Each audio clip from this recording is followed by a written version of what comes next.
Hello everyone. I hope all of you are doing well. तर जसं की तुम्हाला माहीतच आहे, महा टी ज्यामध्ये सायन्स अँड मॅथचा पेपर 2 असतो, त्यामध्ये सायन्समध्ये फिजिक्स हा विषय असतो आणि फिजिक्स विषयाचे दरवर्षी 10 प्रश्न ह्या एक्झाममध्ये येत असतात. तर या सेशनमध्ये आपण फिजिक्स विषयातील ग्रॅव्हिटेशन म्हणजेच गुरुत्वाकर्षण हा चॅप्टर कव्हर करणार आहोत. आणि ह्यामध्ये मागच्या 7 ते 8 वर्षामध्ये जे प्रिव्हियस इयर क्वेश्चन्स आलेत ते आपण सॉल्व्ह करून घेणार आहे. आणि ज्या पर्टिक्युलर टॉपिकवर प्रिव्हियस इयर क्वेश्चन्स येत आहेत मागच्या 7 ते 8 वर्षापासून ते चॅप्टर्स किंवा त्या पर्टिक्युलर कन्सेप्ट आपण या चॅप्टरमधून कव्हर करून घेणार आहेत. तर या ग्रॅव्हिटेशन्स म्हणजेच गुरुत्वाकर्षण चॅप्टरमधल्या सर्व महत्त्वाच्या कन्सेप्ट तसेच प्रिव्हियस इयर क्वेश्चन्स आणि जे न्यूमेरिकल्स कशा प्रकारे सॉल्व्ह करता येतील आपल्याला हे आपण या चॅप्टरमधून बघणार आहे. Okay. Okay, so now will discuss about gravitation. तर बघा, गुरुत्वाकर्षण म्हणजे काय असतं नेमकं. तर सोप्या भाषेत सांगायचं म्हणजेच गुरुत्वाकर्षण म्हणजे आपल्या युनिव्हर्समध्ये जेवढे पण ऑब्जेक्ट्स आहेत ज्यांना मास आहे, मास म्हणजेच आपण वस्तुमान म्हणतो, तर त्या दोन ऑब्जेक्ट्स मध्ये एक फोर्स ऑफ अट्रॅक्शन असतो. त्यालाच आपण काय म्हणतो, ग्रॅव्हिटेशन म्हणतो, force of gravitation. For example, आता माझ्याकडे हे रिमोट आहे आणि हा मोबाईल आहे, या दोघांना पण मास आहे. तर या दोघांमध्ये सुद्धा एक फोर्स ऑफ अट्रॅक्शन आहे. मग आता तुम्ही म्हणाल की why this objects are not getting attracted to us each other, कारण की ह्या दोघांमधला ग्रॅव्हिटेशनल फोर्स खूप वीक असल्यामुळे ते एकमेकांकडे अट्रॅक्ट होत नाहीत.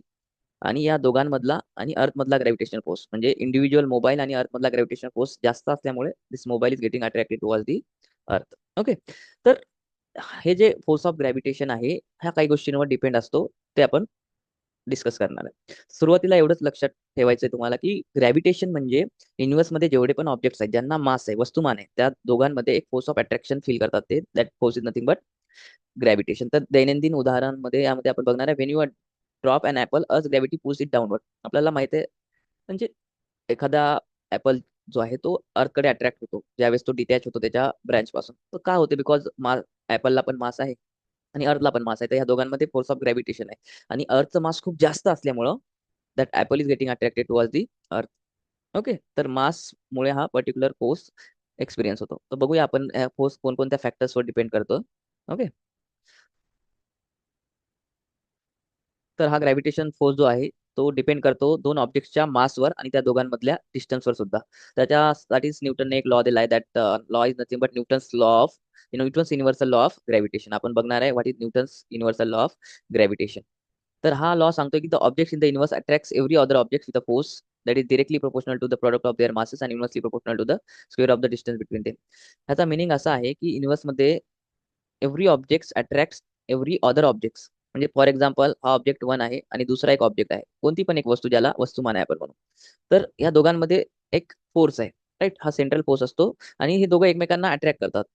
आणि तो फोर्स म्हणजेच ग्रॅव्हिटेशनल फोर्स. आणि this force is directly proportional to the product of their masses and inversely proportional to the distance between them.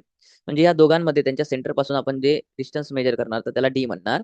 आणि सपोज याचा मास M1 आणि ह्याचा मास M2, तर या दोघांमधला ग्रॅव्हिटेशनल फोर्स आपल्याला फाइंड आउट करायचा असेल तर well we having this formula. F is directly proportional to M1 into M2 upon D square. Means F is directly proportional to the product of their masses and inversely proportional to the square of distance between them. म्हणजे त्या दोघांमध्ये जेवढं distance आहे, जेवढं जास्त distance वाढणार तेवढा जास्त तो ग्रॅव्हिटेशनल फोर्स कमी होणार आणि जेवढं मास वाढणार तेवढा जास्त ग्रॅव्हिटेशनल फोर्स तिथे लागेल. त्याच्यासाठी आपल्याकडे एक फॉर्म्युला पण आहे, and that formula is F is equal to capital G capital M small m upon D square. किंवा तुम्ही M1 किंवा M2 सुद्धा घेऊ शकता, राईट.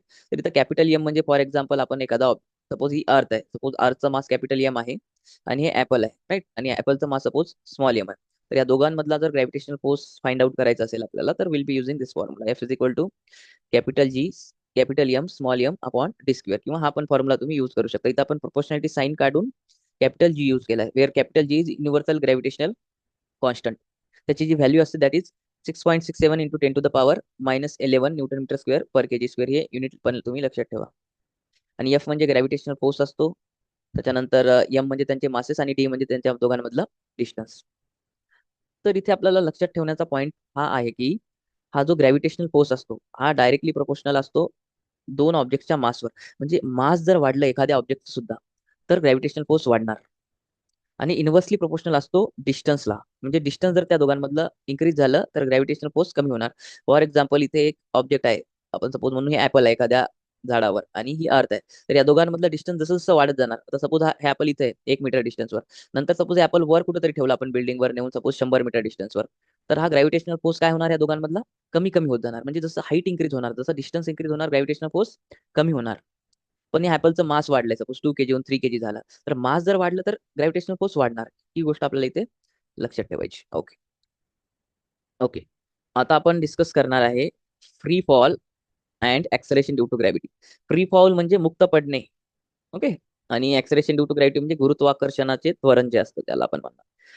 फ्री फॉलचा असा अर्थ होतोय की फ्री फॉल म्हणजे एखादा ऑब्जेक्ट फक्त ग्रॅव्हिटेशनल फोर्सच्या इन्फ्लुएन्स मध्ये खाली पडतोय, किंवा तो त्या पर्टिक्युलर ऑब्जेक्टवर फक्त ग्रॅव्हिटेशनल फोर्स ऍक्ट होतोय, तर त्याला आपण फ्री फॉल म्हणतो. फॉर एक्झाम्पल, मी इथून ही पेन ड्रॉप केल्यानंतर काय होईल, त्याच्यावर फक्त ग्रॅव्हिटेशनल फोर्स ऍक्ट होईल, तर इथे आपण एअर फ्रिक्शन वगैरे निग्लेक्ट करणार. तर मेन फोर्स ऍक्ट होतोय ग्रॅव्हिटेशनल फोर्स, म्हणून ही पेन फ्री फॉल मध्ये आहे असं आपण म्हणू शकतो. म्हणजे ज्यावेळेस एखाद्या ऑब्जेक्टवर फक्त ग्रॅव्हिटेशनल फोर्स लागतोय, तर त्या ऑब्जेक्टला आपण म्हणतो की तो ऑब्जेक्ट फ्री फॉल मध्ये आहे. जसं की आपला मून जो आहे, आपल्या मूनवर फक्त ग्रॅव्हिटेशनल फोर्स लागतोय, कशाचा, अर्थचा, त्यामुळे आपला मून सुद्धा फ्री फॉल मध्ये आहे असं आपण म्हणू शकतो. So if an object is moving under the influence of gravitational force only, then we say that that object is in free fall. म्हणजे तो ऑब्जेक्ट फ्री फॉल मध्ये आहे असं आपण म्हणू शकतो, राईट. आणि एखादा ऑब्जेक्ट फ्री फॉल मध्ये, फॉर एक्झाम्पल, ही एक इमारत आहे अँड इथून आपण एक बॉल ड्रॉप केला त्याच्या टॉप फ्लोअरवर, तर तो बॉल ज्यावेळेस खाली पडणार त्यावेळेस त्याच्यावर फक्त ग्रॅव्हिटेशनल फोर्स लागतोय. आता एअर फ्रिक्शन निग्लेक्ट करतो आपण, म्हणजेच हा ऑब्जेक्ट काय, हा बॉल काय आहे, फ्री बॉल मध्ये आहे. आणि हा बॉल खाली येताना त्याच्यावर ऍक्सलेरेशन ड्यू टू ग्रॅव्हिटी सुद्धा लागते. ओके. तर ऍक्सलेरेशन ड्यू टू ग्रॅव्हिटी म्हणजेच कॅपिटल जी, सॉरी स्मॉल जी. ओके. आणि या स्मॉल जी ची व्हॅल्यू असते 9.8 मीटर पर सेकंड स्क्वेअर. हे ऍक्सलेरेशन म्हणजे त्वरण. ओके. आणि ह्याचा जो फॉर्म्युला असतो, that formula is capital G small capital M upon R square. हा फॉर्म्युला तुम्हाला लक्षात ठेवायचा आहे. आणि जी ची value 9.8 metre per second square. आता जी म्हणजे काय आहे, याला आपण म्हणतो गुरुत्वाकर्षणाचे त्वरण किंवा गुरुत्वाकर्षण त्वरण, which is acceleration due to gravity. Okay. Acceleration due to gravity. आणि कॅपिटल एम जो आहे इथे, this is mass of planet. म्हणजे आपल्या अर्थवर जर आपण जी फाइंड आउट करायची असेल तर this will be the mass of earth. आणि हे जे आर आहे, capital R, this is radius of planet, म्हणजे अर्थ साठी रेडियस ऑफ अर्थ. तर ह्याच्या व्हॅल्यू जर पुटअप केल्यात आपण, तर आपल्याला आन्सर भेटतं 9.8 मीटर पर सेकंड स्क्वेअर. तर लक्षात ठेवा, जी ची व्हॅल्यू प्लॅनेटच्या मासवर डिपेंड असते आणि प्लॅनेटच्या रेडियसवर. म्हणजे आपल्या अर्थवर जी ची व्हॅल्यू त्या ऑब्जेक्टवर डिपेंड नाही. म्हणजे फॉर एक्झाम्पल, मी इथून एक 1 kg ऑब्जेक्ट खाली ड्रॉप केला आणि दुसरा 5 kg ऑब्जेक्ट ड्रॉप केला, तर या दोन्ही ऑब्जेक्टवर सारखेच ऍक्सलेरेशन ड्यू टू ग्रॅव्हिटी ऍक्ट करेल. म्हणजेच दोन्ही object at the same time ग्राउंडवर पडतील. तर ऍक्सलेरेशन ड्यू टू ग्रॅव्हिटी ही, हे जी स्मॉल जी आहे, हे त्या मास, त्या ऑब्जेक्टच्या मासवर डिपेंड नाही करत, हे लक्षात ठेवा.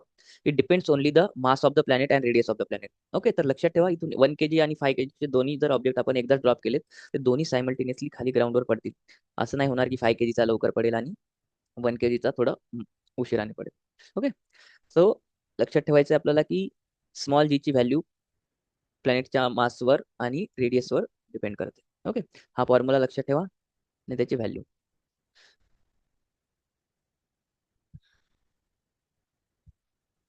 आता आपण बघणार आहे व्हॅरिएशन इन जी, म्हणजे जी मधील बदल.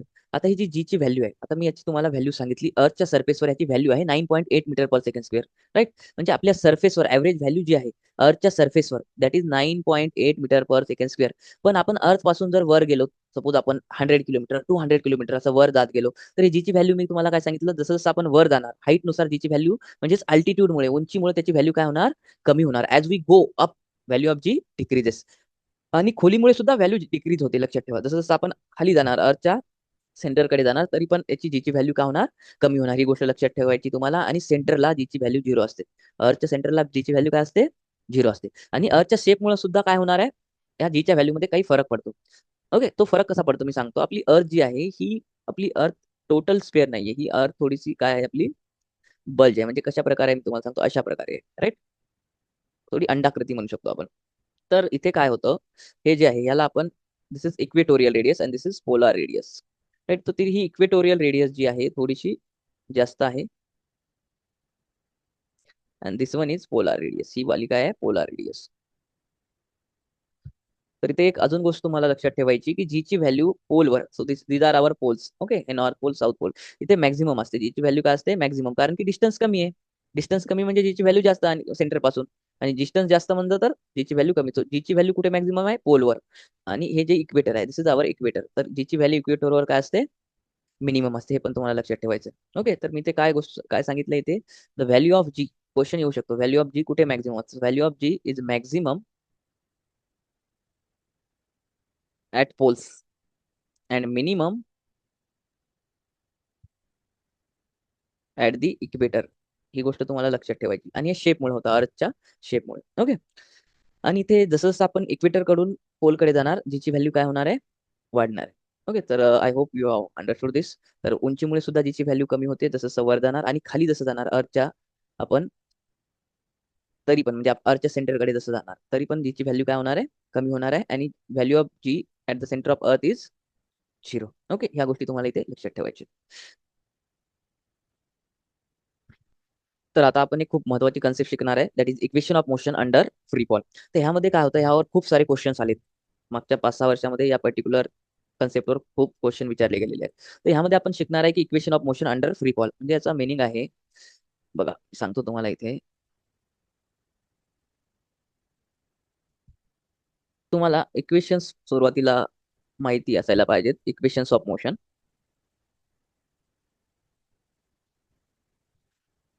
तर ज्यावेळेस एखादा ऑब्जेक्ट स्ट्रेट लाईन मध्ये मूव्ह करतो, म्हणजे सरळ रेषेत तो ऑब्जेक्ट त्याचे मोशन होत असते, तर त्यावेळेस न्यूटनने आपल्याला 3 इक्वेशन्स ऑफ मोशन दिलेले आहेत. म्हणजे एखादा ऑब्जेक्ट जर रेक्टिलिनियर मोशन मध्ये असेल, सरळ रेषेत असेल, तर आपण हे इक्वेशन्स यूज करून वेगवेगळ्या क्वांटिटीज फाइंड आउट करू शकतो. तर हे 3 इक्वेशन्स ऑफ मोशन्स आहेत. फर्स्ट इक्वेशन आहे v is equal to you plus a t. Second आहे S is equal to U T plus half eighty square. आणि थर्ड वन जे आहे that is v square is equal to you square plus 2a. हे 3 equation तुम्हाला लक्षात ठेवायचे आहेत. तर व्ही म्हणजे इथे असते फायनल व्हेलॉसिटी, म्हणजे याला आपण अंतिम वेग सुद्धा म्हणू शकता तुम्ही. यू म्हणजे असते इनिशियल व्हेलॉसिटी, म्हणजे सुरुवातीचा वेग म्हणू शकता तुम्ही. आणि टी म्हणजे टाइम असतो. S for displacement here, displacement. आणि स्ट्रेट लाईन मध्ये असल्यामुळे त्याला आपण डिस्टन्स सुद्धा म्हणतो. ओके, म्हणजे तुम्ही याला डिस्प्लेसमेंट किंवा डिस्टन्स सुद्धा म्हणू शकता. After that A for acceleration, A for acceleration. Okay, तर ह्या गोष्टी लक्षात ठेवायच्या तिथे notations. V for final velocity अंतिम वेग, यू म्हणजे इनिशियल व्हेलॉसिटी, टी म्हणजे टाइम, एस म्हणजे डिस्प्लेसमेंट किंवा डिस्टन्स, आणि ए फॉर एक्सेलरेशन. आणि अजून एक गोष्ट लक्षात ठेवायची, these equations are use for rectilinear motion only. म्हणजेच जर ऑब्जेक्ट स्ट्रेट लाईन मध्ये मूव्ह करत असेल तरच हे 3 इक्वेशन यूज करायचे, अदरवाइज हे इक्वेशन यूज नाही करायचे. तर आपण आता हे 3 इक्वेशन फ्री फॉल मध्ये यूज करणार आहोत. ओके, फ्री फॉल म्हणजे फॉर एक्झाम्पल ही एक बिल्डिंग आहे and we have drop one stone or suppose one ball from the top floor. म्हणजे हा ऑब्जेक्ट खाली येतोय, तर हा ऑब्जेक्ट फ्री फॉल मध्ये, हा बॉल फ्री फॉल मध्ये. तर आपण इथे 3 इक्वेशन्स यूज करू शकतो. राईट, आता हे इक्वेशन फ्री फॉल मध्ये कसे यूज करायचे? तर ज्यावेळेस ऑब्जेक्ट फ्री फॉल मध्ये असतो तर लक्षात ठेवायचं त्याची इनिशियल व्हेलॉसिटी 0 असते. त्याची इनिशियल व्हेलॉसिटी काय असते? 0 असते. म्हणजेच ह्याची इनिशियल व्हेलॉसिटी आता 0 आहे. So V is equal to you plus A T. तर याचा सुरुवातीचा वेग 0 आहे. आणि ह्याच्यावर ऑब्जेक्ट जर खाली येत असेल ग्राउंड कडे, तर तिथे व्हॅल्यू एच्या जागी आपल्याला काय घ्यायची? जी घ्यायची. जी म्हणजे ऍक्सलेरेशन ड्यू टू ग्रॅव्हिटी, आणि इथे टी ठेवायचं. आणि जीची व्हॅल्यू ऑब्जेक्ट खाली येत असेल तर पॉझिटिव्ह घ्यायची, जर ऑब्जेक्ट वर जात असेल तर जीची व्हॅल्यू आपल्याला निगेटिव्ह घ्यायची.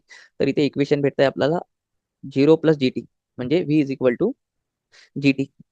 म्हणजे फर्स्ट इक्वेशन काय झालंय? V is equal to g t, म्हणजे g for acceleration due to gravity and t for time.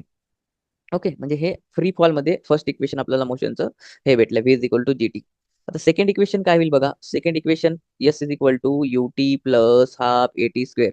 परत ऑब्जेक्ट खालीच येतोय, म्हणजे S is equal to U तर 0 आहे, टी हाफ, एला आपल्याला जी ने रिप्लेस करायचं. So S is equal to half G T square. हे सेकंड इक्वेशन फ्री फॉल मध्ये. हा, तो थर्ड इक्वेशन आपलं होणार आहे V square is equal to you square plus 2as. म्हणजे व्ही फायनल व्हेलॉसिटी, सुरुवातीची व्हेलॉसिटी 0 आहे, 0 स्क्वेअर प्लस एला आपल्याला, ए म्हणजे ऍक्सेलरेशन आहे तर त्याला जी ने आपल्याला रिप्लेस करायचं. आणि एस ला आपण हाईट सुद्धा म्हणू शकतो. हाईट म्हणजे बिल्डिंगची हाईट, ज्याने तेवढी हाईट कव्हर केली. किंवा याला एस म्हणजे डिस्टन्स किंवा डिस्प्लेसमेंटच आहे. Okay, so V square is equal to 2gh. हे तिसरं इक्वेशन भेटतं आपल्याला इथे. हे एच म्हणजे किती डिस्टन्स कव्हर केले त्या बॉलने. राईट, हे आपल्याला फाइंड आउट करता येतं कशाने? या इक्वेशन. हे 3 इक्वेशन तुम्हाला थोडक्यात लक्षात ठेवायचे. तर हे आपण ज्यावेळेस न्यूमेरिकल सॉल्व्ह करणार आहे त्यावेळेस तुम्हाला हे समजून जाईल. Okay,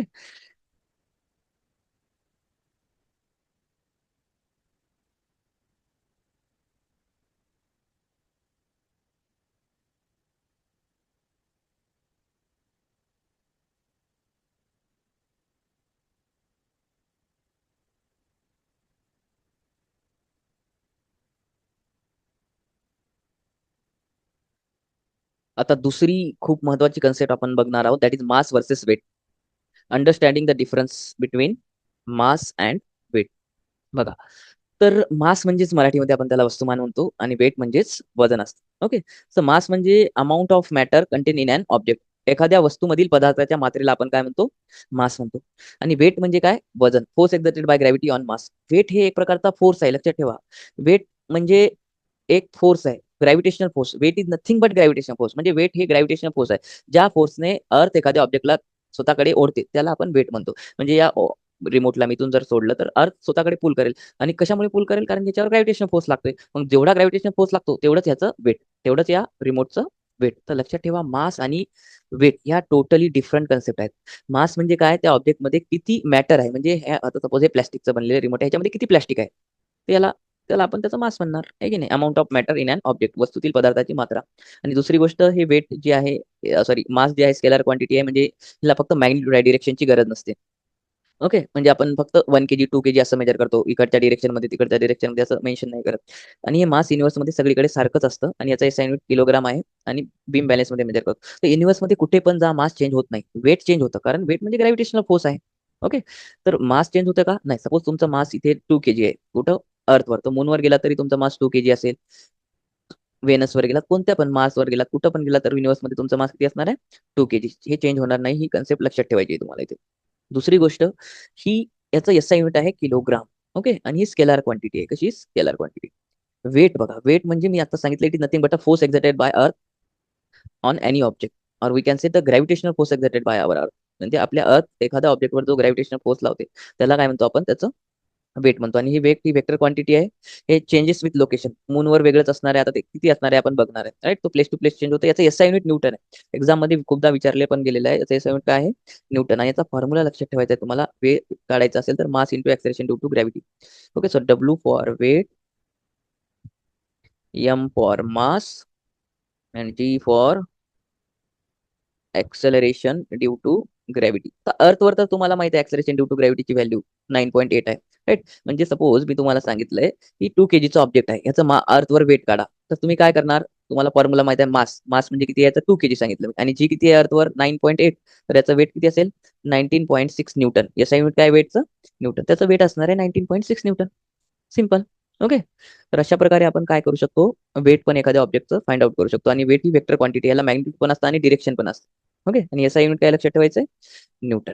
I hope you have understood this. आता याच्यावरती न्यूमेरिकल सॉल्व्ह करणार, त्यावेळेस तुम्हाला समजून जाईल सगळ्या गोष्टी.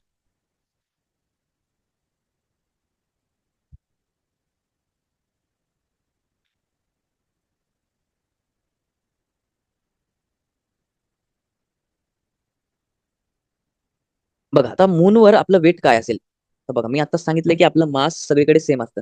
म्हणजे तुमचं मास जर अर्थवर सपोज 10 kg असेल, तर मूनवर सुद्धा तुमचं मास किती असेल? 10 kg असायला पाहिजे. कारण मास कधी चेंज होतं का? नाही होत, हे लक्षात ठेवा. आणि फॉर एक्झाम्पल, आता तुमचं वेट काय होणार आहे? चेंज होणार आहे. Suppose you are having weight 30 newton on the earth. आता हे न्यूटन मध्ये असतं. वेट कशामध्ये असतं? न्यूटन मध्ये. वजन म्हणतो आपण याला. ओके, तर मूनवर गेल्यानंतर तुमचं वेट किती होईल? 30/6. म्हणजे फक्त 5 न्यूटन होईल. ओके, 6 टाइम्स कमी असतात. हे कशामुळे असतं? कारण की मूनचं मास आपल्या अर्थपेक्षा काय आहे? कमी आहे. राईट, खूप कमी आहे. चंद्राचे वस्तुमान पृथ्वीपेक्षा खूप कमी आहे. त्यामुळे चंद्राचा गुरुत्वाकर्षण पृथ्वीच्या गुरुत्वाकर्षणाचा 6वा भाग आहे. राईट, त्याचा मी तुम्हाला फॉर्म्युला पण लक्षात लिहून देणार आहे. म्हणजे जर तुम्हाला वेट ऑन मून काढायचं असेल, वेट ऑन मून तर विचारलं, तर याचा फॉर्म्युला आहे weight on moon is equal to 1/6 into weight on the earth. Weight on the अर्थ. सो वेट ऑन मून, आता याचं एक example, suppose weight on earth तुम्हाला दिले, मी याला डब्ल्यू म्हणतोय. ते सपोज तुम्हाला दिले, आपण म्हणू 60 न्यूटन. अर्थवर एवढं वेट आहे. पण तुम्हाला मून विचारलं तर काय करणार तुम्ही? डब्ल्यू जर विचारलं तर, म्हणजे weight on moon, simple, W is equal to 1/6 into 60. म्हणजे याला 1/6 ने मल्टिप्लाय करणार, तर हे किती येणार? 10 न्यूटन. तर मूनवर वेट किती आले? 10 न्यूटन. ओके, म्हणजे 6 टाइम्स कमी असतं. हा फॉर्म्युला लक्षात ठेवायचा आहे तुम्हाला.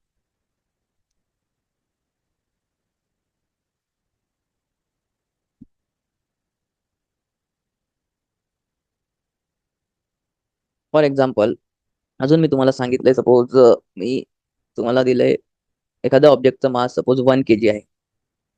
आणि याचं वेट मी तुम्हाला सपोज फाइंड आउट करायला सांगितलंय अर्थवर, तर काय करणार तुम्ही? Weight is equal to mg. तर मास 1 kg, जी 9.8, तर याचं अर्थवर वेट असेल 9.8 न्यूटन. किती असणार आहे? 9.8 न्यूटन.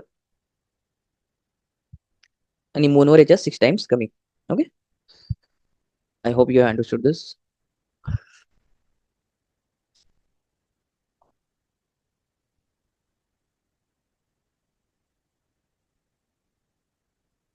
ओके, तर आता आपण प्रिव्हियस इयर क्वेश्चन्स जे आलेले आहेत ते सॉल्व्ह करणार आहोत. ओके, तर सुरुवातीला एक 2021 मध्ये एक क्वेश्चन आला होता, वजनाचे एसआय कोणते? आताच मी तुम्हाला सांगितलं न्यूटन.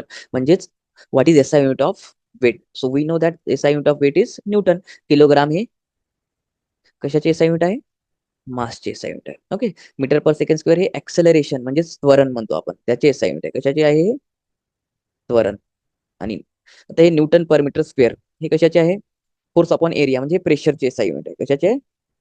प्रेशर, दाब म्हणतो आपण त्याला मराठी, त्याचे एसआय युनिट आहे. ओके, तर या काही गोष्टी लक्षात ठेवा. एसआय युनिट ऑफ वेट किंवा वजन काय आहे?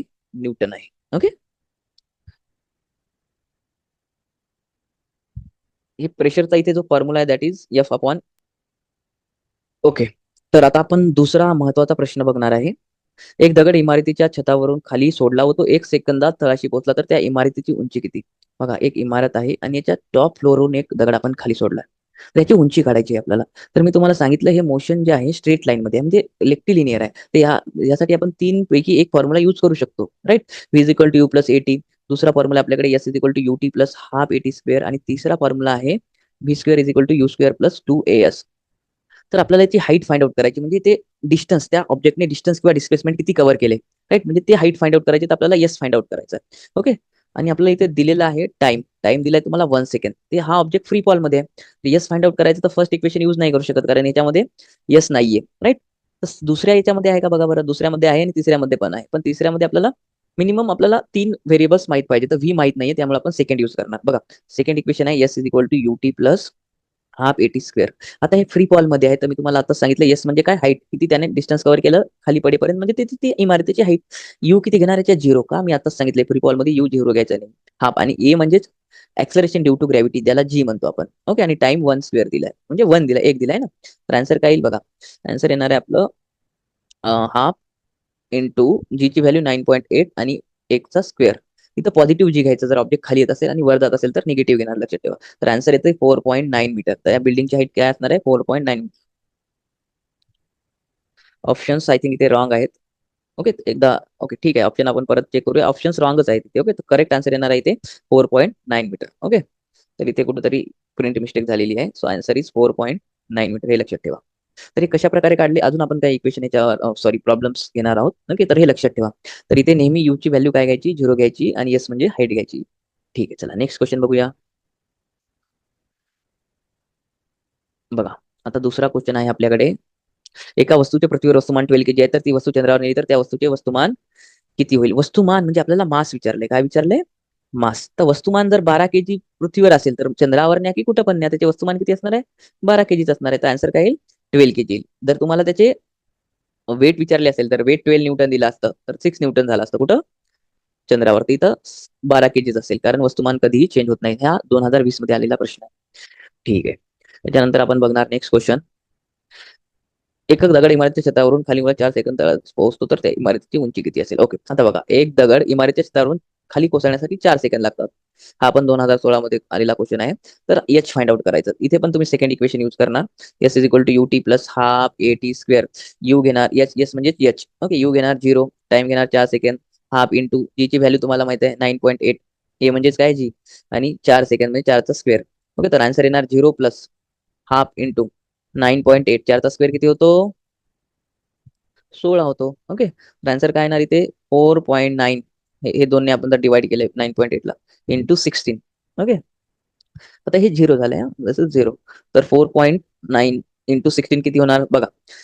16 9 जा. ओके, तर या केसमध्ये तुमचं जे आन्सर येणार आहे ते 4.9 इंटू 16 आहे ना आपलं, तो येणार 17.8 metre. Sorry, 78.4 metre. Okay, 78.4 metre आहे का ऑप्शन मध्ये? 78.4 मीटर नाहीये.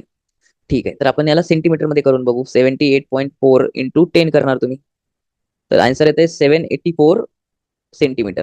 ओके, कारण मीटर तर सेंटीमीटर मध्ये जर केलं तर आपल्याला 10 ने मल्टिप्लाय करावं लागते. 78.4 मीटर नव्हतं, मग 784 सेंटीमीटर आहे का? आहे. ऑप्शन नंबर 3, 784 सेंटीमीटर या बिल्डिंगची हाईट असेल. ओके, लक्षात ठेवा.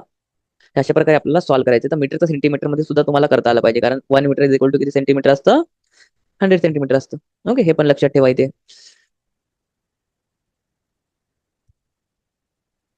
त्यानंतर नेक्स्ट क्वेश्चन बघणार आहे आपण. 6 केजी वस्तुमान असणाऱ्या व्यक्तीला पृथ्वी आपल्याकडे डॅश डॅश बलाने आकर्षित करेल.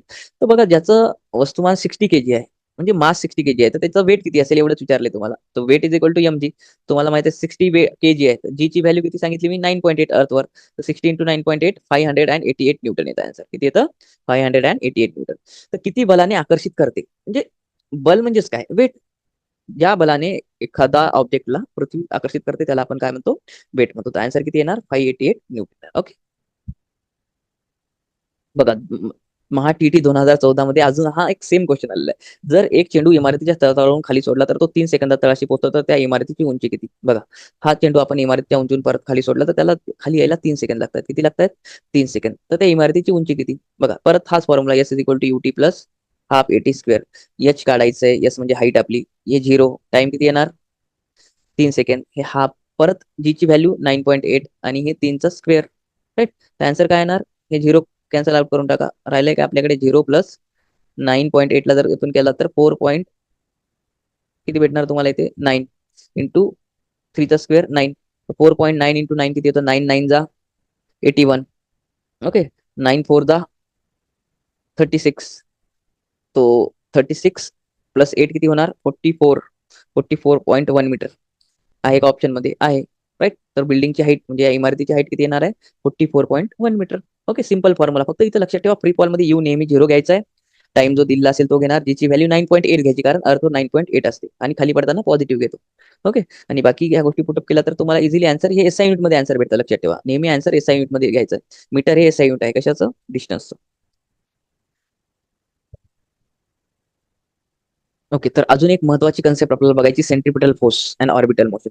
तर बघा, कोणताही ऑब्जेक्ट जो सर्क्युलर मोशन मध्ये असतो, म्हणजे फॉर एक्झाम्पल आता आपण म्हणू की आपला मून सर्क्युलर मोशन परफॉर्म करतोय अर्थच्या भोवती, तर त्याला एक फोर्स नेसेसरी पाहिजे. म्हणजे तो फोर्स नेसेसरी असतो. तो कोणता असतो? सेंट्रिपिटल फोर्स, जो सेंटरकडे लागतो. राईट.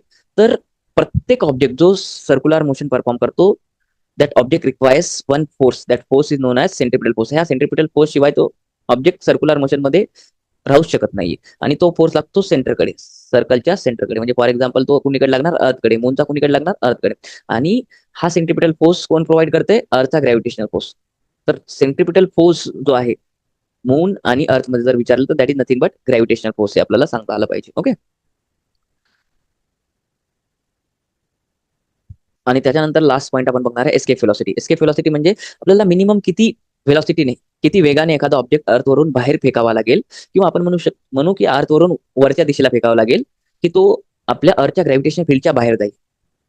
ओके, कोणत्या पण दिशेला फेका, पण तो अर्थच्या ग्रॅव्हिटेशनल फील्डच्या बाहेर गेला पाहिजे. तर ती मिनिमम व्हेलॉसिटी असते आपल्या अर्थवर, that is 11.2 kilometre per second. 11.2 kilometre per second. So escape velocity is nothing but the velocity that is required to throw that object outside of the our earth gravitational field. म्हणजे तो object आपण फेकल्यावर तो परत अर्थवर नाही आला पाहिजे, तो बाहेरच गेला पाहिजे. त्याची व्हॅल्यू किती आहे? मिनिमम किती व्हेलॉसिटीने फेकावं लागेल आपल्याला? 11.2 किलोमीटर पर सेकंडने फेकावी लागेल. आणि त्याचा फॉर्म्युला आहे v e under root 2 GM by R. R म्हणजे इथे जी म्हणजे युनिव्हर्सल ग्रॅव्हिटेशनल कॉन्स्टंट आहे, त्याची value 6.67 into 10 to the power -11. आणि त्याचा एसआय युनिट असते newton metre square per KG square. Okay, newton metre square per KG square. तर 11.2 kilometre per second ही एस्केप व्हेलॉसिटीची व्हॅल्यू आहे.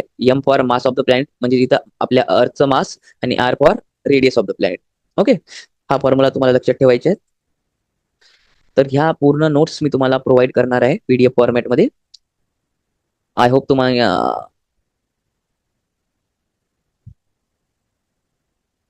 I hope you have enjoy the session. या पूर्ण notes मी तुम्हाला पीडीएफ फॉर्मॅटमध्ये प्रोव्हाइड करणार आहे. Okay, thank you.